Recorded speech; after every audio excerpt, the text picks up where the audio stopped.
Well, hi everybody. We're already into Unit 10, and we're going to talk this week just a little bit about what security can do to enable a business to do better, potentially increase profits, and certainly avoid some costs. But this is really an offshoot, if you will, of the ESRM discussion in many ways, because ESRM is a business enablement type function. But we're going to talk about it as a security manager. What are some of the things that you might do that would make your business better, make the business more profitable efficiently, that are outside the realm of security? And it requires a little bit of thought. And we're going to discuss a little bit about organizations as well and the way they're set up. And then there's an exercise for your discussion this week, and you're going to come up with some examples based in your own laboratory. When setting up the lesson plan, I decided to go through and take a look at and to see how new of a concept business enablement really is. I mean, it's something that's been going on since people have been working, right? The two people working in the factory, and one of them uses a hammer and the other one uses a saw, and the person using the saw says, "Hey, hand me that saw blade over there." The guy working the hammer hands it to him. That's business enablement. You're really helping somebody else in their job, going a little bit out of your way. It's not your specialty. You're the hammer guy. You're not the saw guy. But it's helping others to become successful, and it didn't require the saw guy to get up, to go across the room to get the saw blade he needed. It was closer to you. You had your hand on it. You could hand it right over to him. So there's just it's pretty much a sharing kind of a principle. But I decided to put the words business enhancement into a Google tool that checks many books to see over time when the word spiked. And the word business really spiked in literature around 1920, and it started to go down around 1930 steadily, which kind of makes sense because the 20s were known as the Roaring Twenties, and that's an economic term, really. And then around 1929, in fact, October 29, 1929, the stock market crashed, and business really was in a bit of a funk.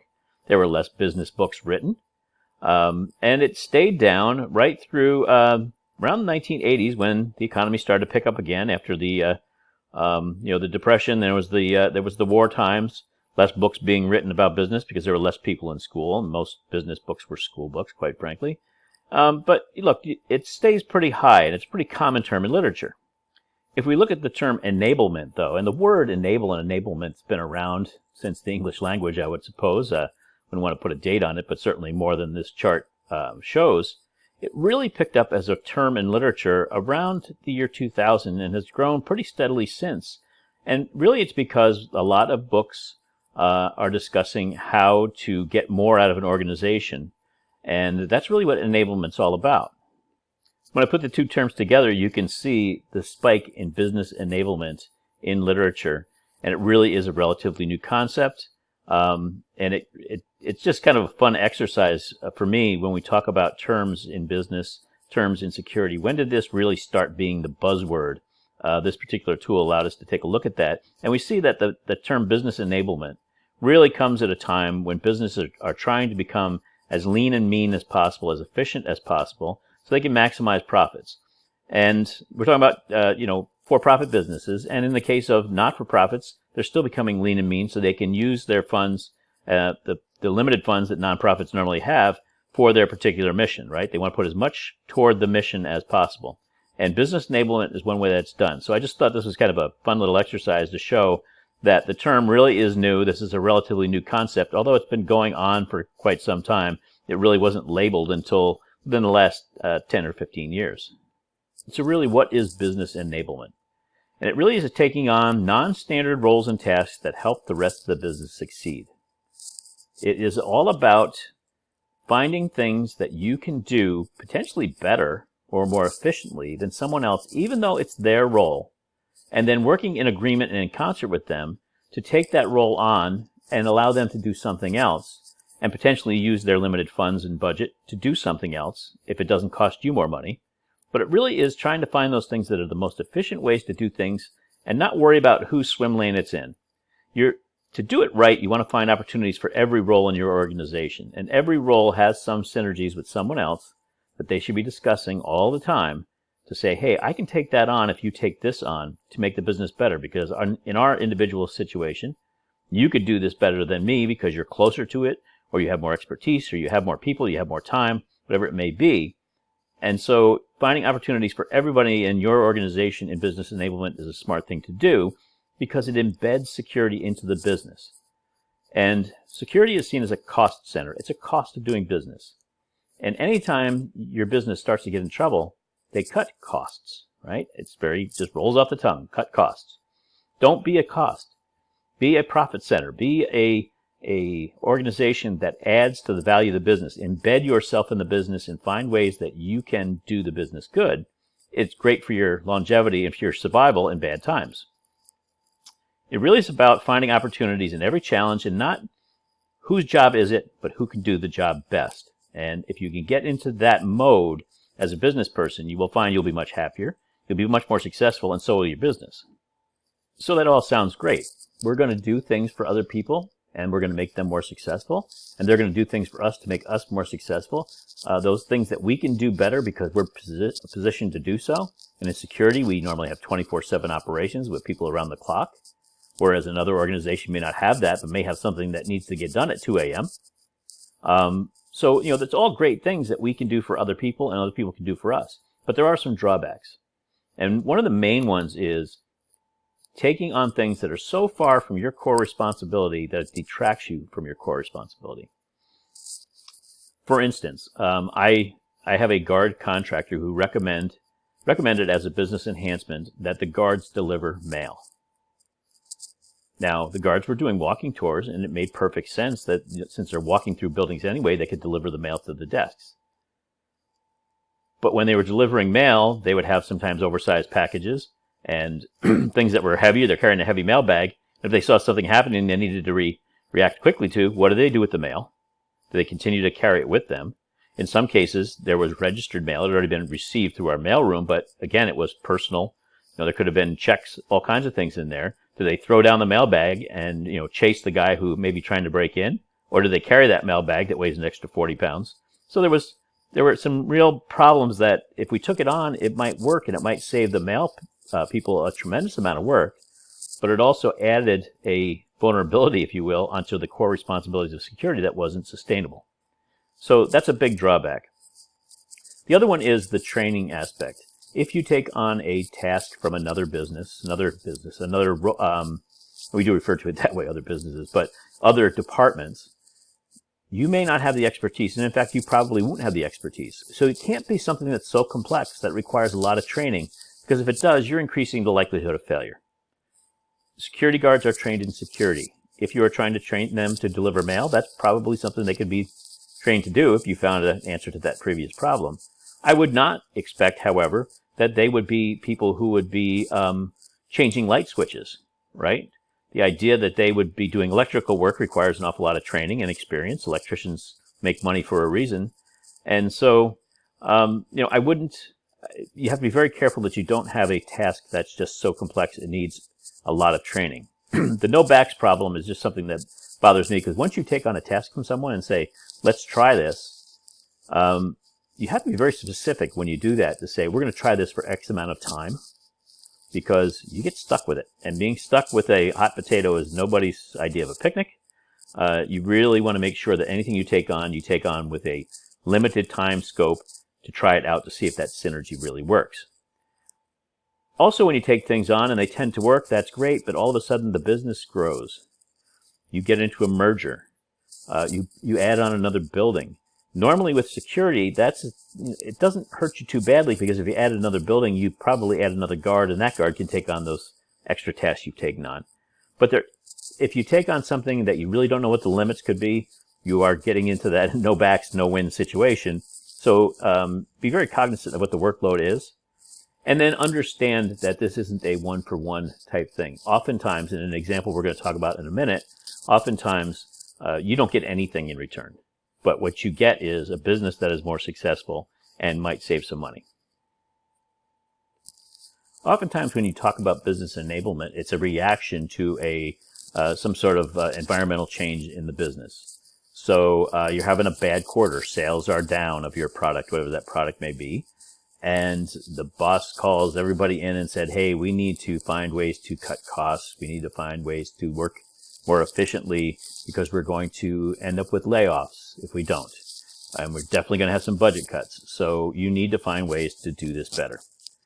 And those types of teams work best in matrixed organizations. And there are two major types of organizations. The functional, which we've really been talking about in this course for the most part, are those single job kind of fields. And if you look at safety and security, they're often coupled together. There are many things that are alike about the two of them. Shipping and receiving, they are two separate functions, but they normally are linked together because they're cognate fields. Police and fire, the Army and the Air Force, they're all cognate type fields that mix well together in a very functional type organization. So it would not be unusual to have safety and security falling under the same leader. Certainly the Army and the Air Force fall under the Department of Defense together. Fire and police under a single public safety lead in some cases in cities now. Shipping and receiving often linked together. They're functional, and you kind of know what the other side does. You have a really good idea of it. Then there are matrix organizations. They're normally set up around a product, a project, or a mutual goal of some kind. So if we say we are going to bring out a new product, we're going to bring out the new improved widget, and we need to understand everything about that widget. So we need to understand what raw materials are necessary for it, how we're going to produce it, how many people we're going to need to produce it, how we're going to protect those widgets when they're in the supply chain, who's going to sell those. You might have a matrix team of sales and HR and production and security and safety and all of the different functions that would touch that product. And that is a matrix team. It is all these different functions with a single goal or product or purpose, as opposed to functions which are very much aligned up and down with the type of work that you do. Now, business enablement opportunities are more ample in a matrixed organization because you are going to hear about things that you didn't hear about, that you don't know about, rather, because of the new functions to you. Plus, there are so many different functions that you could touch, right? If you're in a matrix organization and you're at a table with the HR person and the safety person and the production person and the shipping and receiving person and the security person, and you say, we need to find ways to save money, you can go and look and see what all those people do and potentially say, well, I could take that on for you. My guards could do that. Or one of my shift supervisors can just take care of that. You don't have to bring someone in on overtime to meet a contractor, perhaps to, wax a floor or something. I mean, there's just so many different things that you could do. And in a matrix organization, it's much easier. There are more ample opportunities. I won't say it's easier. Let me rephrase that. There are more ample opportunities.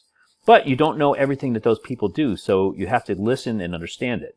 On functional teams, it is easier. And the reason I say that is because you have a really good idea of what the other side does. Shipping people normally understand receiving people. So they work together and say, when packages are either being shipped or received, let's do it at one central point so that the UPS man or the FedEx man comes to one place to get packages. If shipping department and receiving department work separately, the FedEx man may have to go to one side of the factory to pick up things and another side to drop them off. And that increases the cost of FedEx, right? The amount of time it takes to get them through the facility increases their cost. So they synergize in their functional areas, and that's business enablement as well. But the bigger picture really is in a matrixed organization because there are so many different fruit for the picking is really what it is, because there are so many different functions. You can help with so many different things that are outside of your normal scope. So maybe the best way to explain this, because it isn't easy to really understand in some ways, is to use an example. And this is a functional example. And this is a true example. So I had a facility, a manufacturing plant, uses a large variety and amounts of chemicals, okay, and that may become important. It was 4 million square feet spread over 3 cities, very close to each other, driving distance from each other, with about 13,000 workers. Just to give you an example, the last strategic plan I could find on facilities for Slippery Rock said the university had about 1.91 million square feet. There was another 700,000 planned at that time. This was from the late 90s, and there was another one from 2007. So let's just say that Slippery Rock University is about 2.5 million square feet of usable real estate space. So this facility was not quite twice the size of the university. And it had 1,000+ fire extinguishers and hose stations. In the hallways, you'll see them. You open them up, there's a fire extinguisher inside, and there's a folded hose inside. for water. And we had about 1,000 of those around that 4 million square feet. There were probably 300 buildings, and if you count buildings, it could be anything from a large manufacturing building. There was one in and of itself was 1 million square feet, was the largest manufacturing facility under one roof in the United States for many, many years. And then many, many small ones. But there were about 1,000 fire extinguishers and hose combinations out there. They have to be checked, and the hoses inspected, the fold, to make sure they're folded properly, once per month by fire code. That was the law. Inside the box, there was a tag on the fire extinguisher, and once a month, someone had to initial that the gauge on the fire extinguisher was in the green, and that the hose was properly folded inside the cabinet. It's the only thing that had to be checked. You didn't have to understand, was the weight right, on that fire extinguisher? Was it, was it potentially rusted? Did it have, scrapes on it? Nothing like that. Just the gauge was in the green and the hose was folded. And we paid a fire prevention contractor $60,000 each calendar year to go monthly and make those checks. Now they had to go to 1,000 places, so it took several days, but it was $60,000 per year, not counting if they found one that wasn't in the green, that they had to take it out, refill it, or put a new one in and replace those that were not charged fully, or refold a hose. Those charges were extra. So $60,000 a year just to check 1,000 fire extinguishers. Sounds like a lot of money, and it is a lot of money. But that is what we paid to have that done. Now everyone was fine with that, actually, the $60,000, because the job had to get done. It was a cost of doing business, and we paid it. But one year the fire chief came and he needed a new fire truck at a cost of $600,000, which is what a ladder truck will cost. And we had some buildings put up that were higher rise. He did not have a ladder truck. Now we had our own private fire department. The city's fire department supplemented us, but it was such a large chemical type plant, really is what it was, that we needed to have our own fire department. And there were about 25 full-time firefighters. We had a fire brigade of another 100 people that were like volunteer firemen. And we had trucks and an ambulance and a firehouse, the whole works. And the fire chief needed a new truck, $600,000. And he needed room in his budget for depreciation, right? It was a capital item. Remember, we talked about capital items, those big ticket items that you want to spread out the payments over time. He certainly couldn't take $600,000 out of his budget of less than $1 million each year, right, in one hit, because he couldn't pay his firefighters. So he had to spread it over 10 years. And he needed room for $60,000 a year for a period of 10 years in order to pay off a fire truck. He didn't have the room. And the numbers really added up with what we just talked about. We were paying this contractor $60,000. And he needed $60,000 a year budget room. He was paying the fire contractor to check the fire extinguishers. So he needed, basically, it was pretty easy for him to look at it and say, well, if I didn't have this fire extinguisher contractor out there, I could pay for my new fire truck. So he and I got together, and we knew that the guards did 2 complete tours of each facility, each building, every shift. So they walked around. We had a contingent of guards, and they walked through every building and checked every building and walked on the floor to check for things like fire and flood and injuries and safety hazards and break-ins and those kinds of things. The watch tour. And they used a watch tour system, which was nothing more than essentially a barcode reader on a ruggedized cell phone. And we put these barcodes up around the facility on doorways, little plaques on walls. And as they walked through there, they scanned that barcode. And it would tell us that, indeed, the guard was there at a certain time to check. In case there was an incident, we knew when the last time was checked and it was in good order. And we were able to show our insurance company that we were checking our buildings, and it kept our insurance premiums low. We decided, the fire chief and I, that if we moved those barcodes inside the cabinets where the fire extinguisher and hoses were, then the guards twice per shift would be opening up those cabinets and seeing the fire extinguisher. And all they had to do was look at the gauge to see it was green and look at the hose and see that it was folded on the hooks the way it was supposed to be. And twice per shift rather than once per month, those would be checked, and we could eliminate the $60,000 spend. Sounds great. So was this a business enablement type function? Well, the security people took on a non-standard role in fire protection, right, in checking the fire equipment that helped the rest of the business succeed. So, yeah, that was definitely met. Did we find synergies and overlap between functions? Sure. The guards were passing by that fire extinguisher contractor several times a month. how you doing, Fred? And he'd go and he'd check the fire extinguisher, and they'd say, excuse me, to try to get around him to hit the barcodes that were on the wall next to the thing. So definitely there was overlap and synergies, and we were paying double for something that we already were paying for. We found that opportunity for the guard role, and we have others. I had other examples, but this was finding an opportunity for somebody in my organization, so we met that. And it really wasn't about whose job is it, because fire protection and fire equipment was the actual duty of the fire chief and the in-house fire department. But it didn't matter, because the security guard was better positioned to do it because they were walking by every fire extinguisher twice per shift. And why would we pay somebody to do it otherwise? So this was definitely a business enablement function. So were there positive results from it? Certainly. We released a $60,000 contract, and the guards were already being paid. So that was a pure $60,000 per year addition to the fire department's budget, because they didn't have to pay that contractor to check those fire extinguishers. We were getting more frequent checks than were required, which allowed for better, some reliability. If the fire extinguisher hose got pulled on day 2 after it was inspected by the previous contractor, you wouldn't know about it until day 1 of the next check, right? You wouldn't know about it for a month. In the new scenario, we would know about it 4 hours later, anytime a fire hose was disturbed. So there was certainly more reliability of the equipment. We added a truck for chemical spills, fires, and emergencies. I mean, adding a fire truck to protect people certainly is making the business certainly more resilient, more reliable. A big fire and not being able to get people out would be a disaster in that type of plant. Having one more good piece of firefighting equipment and getting people out safely, certainly a business enablement type thing. And we strengthened the relationship with the fire department. I mean, we were able to do them a favor in this case, and that certainly strengthens relationships, and those internal relationships we've talked about from day 1 in this course really help you out quite a bit. But were there drawbacks? And the answer is yes, there were certainly some drawbacks. And those are the things that you have to be cognizant of and have to try to anticipate whenever you take on a business enablement type project.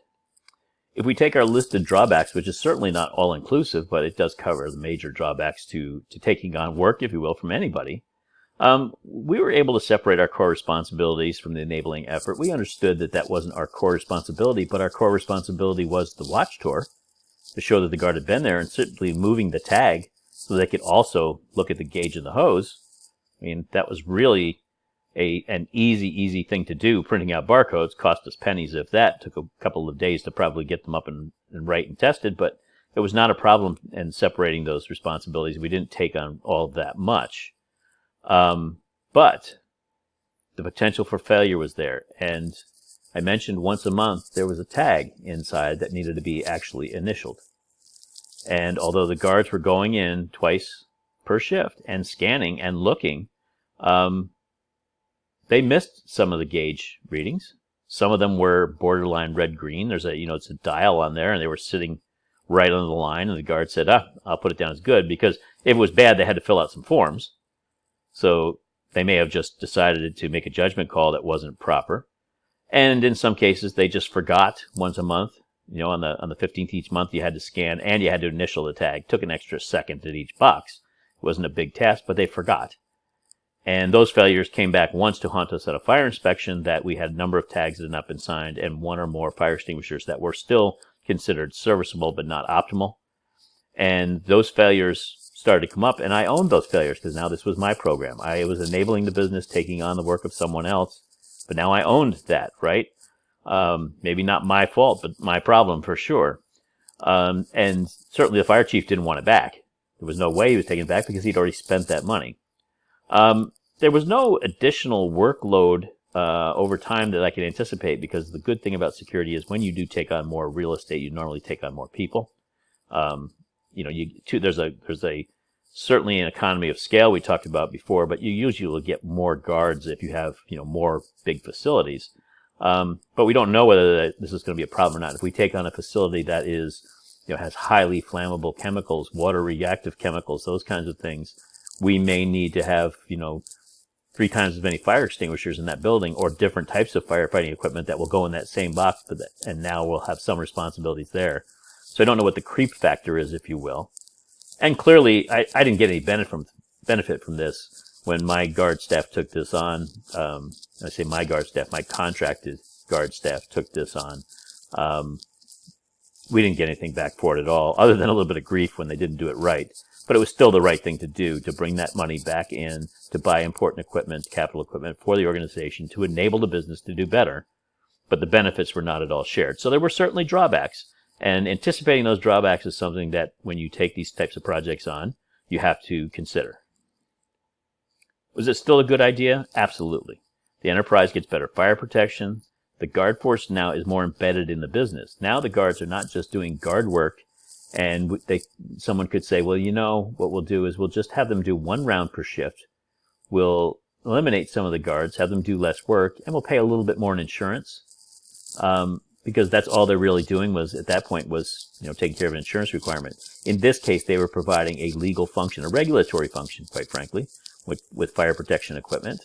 And now they're embedded in the business. They are more necessary. So that's a great thing. If you can embed your security force into the business more, you make them more valuable to the business. They're less vulnerable to being reduced when business turns bad. There were more frequent checks, so there's stability with the fire equipment. There's no bad fire extinguisher sitting out for 29 days waiting for the next person to check them. They're checked so often that if one is used during the day, and you would be surprised in a facility, there are sometimes small fires where someone puts out a fire in a garbage can. They report it to the safety department, and someone forgets to say, where's the fire extinguisher you used? And it didn't get put back. And my guys would find that in 4 hours rather than potentially 30 days later, or much worse, if the fire extinguisher is needed in a real event, someone opens the cabinet and it's gone. So, and better relationships with an internal partner. So, look, was it a great idea? Yes. Did it have heartache? Certainly did. Did it enable the business to do better? Absolutely. And in that, it is a good idea.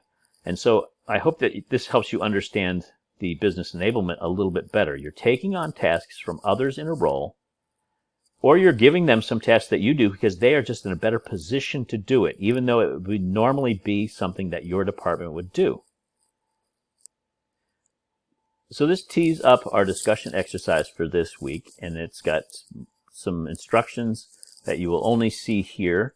I will only have the information on the last slide as to what you need to write about, but the instructions for it are here in the lecture.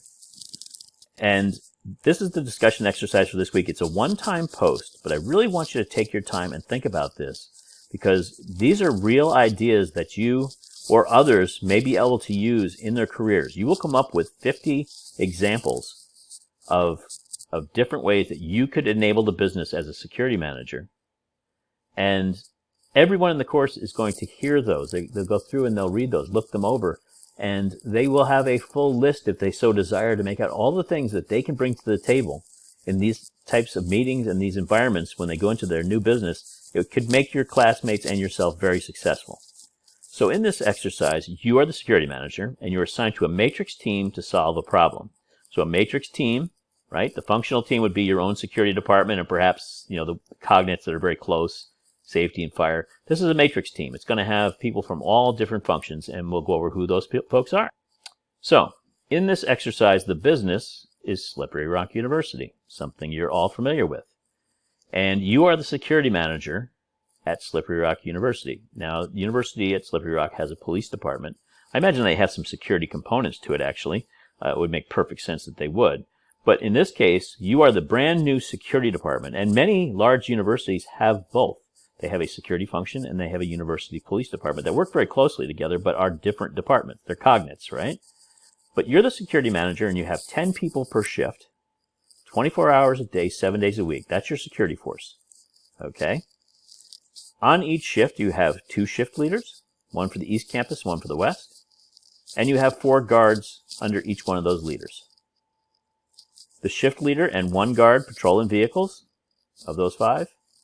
2 guards are walking through every building twice per shift, and you have a third one who is he's the relief officer, if you will, because you don't want to have everybody tasked all the time. Okay? But you always have the shift leader and 1 guard patrolling in vehicles, and you always have 2 that are walking through every building twice per shift. They spend their days walking. That extra guy, he is the relief guy. When someone needs to go to lunch, when someone needs to leave the university to go take care of something downtown, whatever the case may be, refuel the vehicles, whatever. That's your floater, right? Let your floater be. You've been assigned to a team to help students reduce their time spent on non-study related tasks. So think about the things you do on campus that take time. You get up in the morning and you go take a shower and you get dressed, and you may go to the dining hall to eat, or you may have food in your cupboard in your room or apartment. You may drive to campus, and then when you drive, you have to find a parking space, which I found on my visit to campus to be something of a challenge, even with the staff parking. So those are a couple things you got to do. Now you have to walk to your class, and it's a snowy morning perhaps, and you have to walk around the ice and the snow and all those great things to get to your class. You have to at some point go buy your books, right? You have to stand in line perhaps at the bookstore. There are many things you do for your education that have nothing to do with class and study time, okay? The university has decided that they want to help students reduce the time on those non-study related tasks, okay? Because they love you. We love you and we want you to succeed, so that's what we want to do. And a team comprised of security, which is you, the security manager, safety lead, the HR lead, the campus recreation lead, the parking and ID lead, and campus dining have been set up as a matrix team to work on business enablement areas to help students spend less time on non-study related tasks.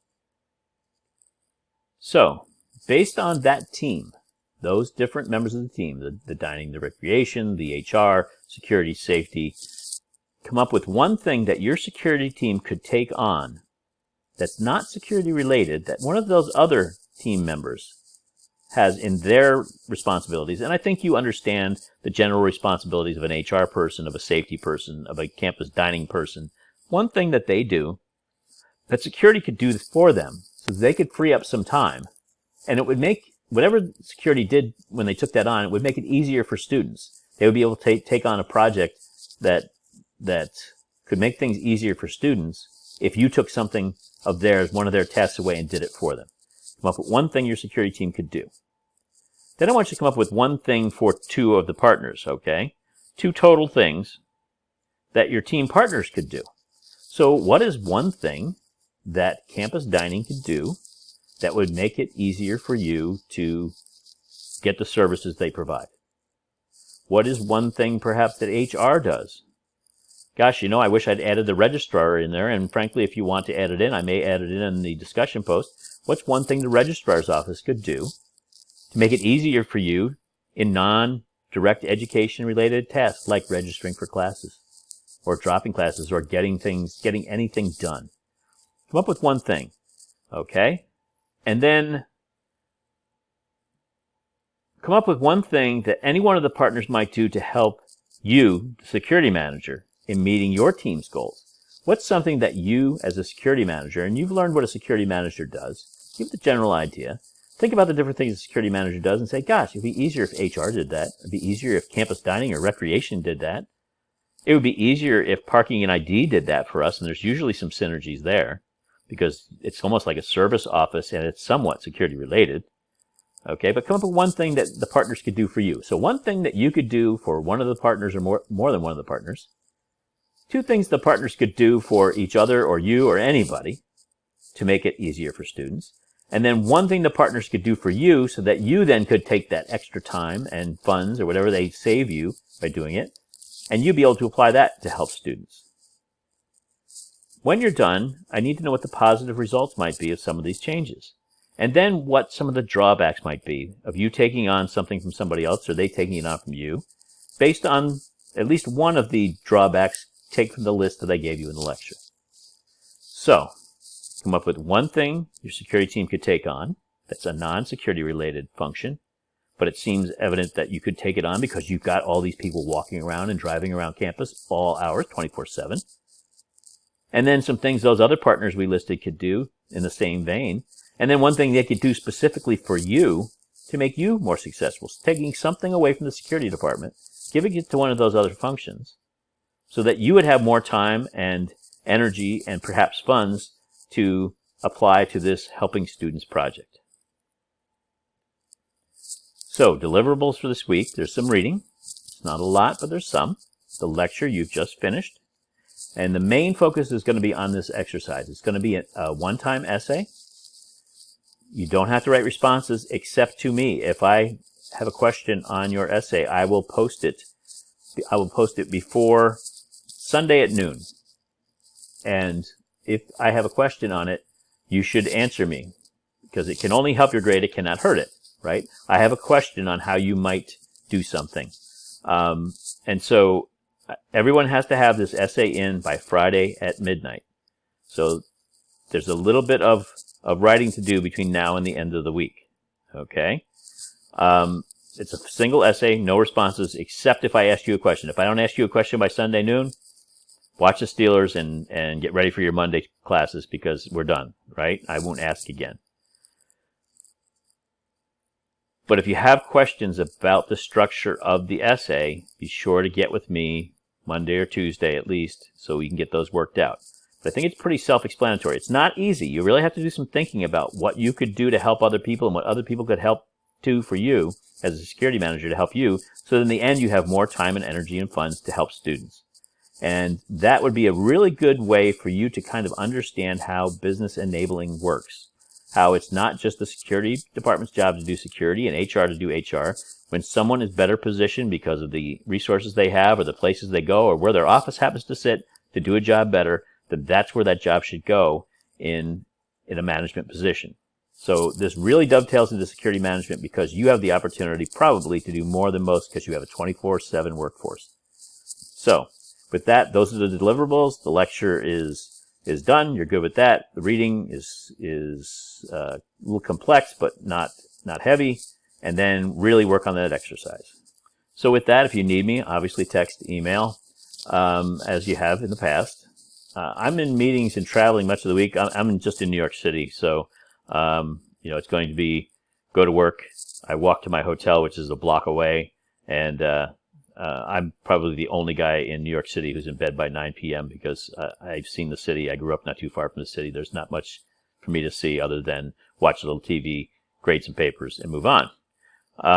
In the next few weeks, we'll start discussing the final paper and the final exam. If you've been in my class before, you know that my final exam is almost always, and has been always, a reflection paper. At least a major portion of that grade is a reflection paper. There's a certain format that you must use for that. We will go through the format. I'll release the structure of the paper, at least the goals of the paper, the week of Thanksgiving. And then we have a week where we're going to review everything. We have a week where we're going to work on the outline for that reflection paper, because in the end, when you turn that in, I want it to be a very good piece of writing that you can put into a professional portfolio, so that when you're going for that first job interview, honestly, if you keep the reflection papers that you've written, they will jog your memory on a lot of stuff that you learned, because you're not expected to retain everything. And so I really like these reflection papers. I think there's something that you should probably keep and just have them almost as a study guide for your first job interview. In case questions come up, you have some answers. So we'll be discussing those over the last 3 weeks of the course. Really are working on that final in one way or the other. There's a review and then a outline component we're going to work on together, and then you'll turn in the final paper. But we'll be talking about that in the next few weeks. Again, let me know if you need anything. I'm here for you, and have a great week.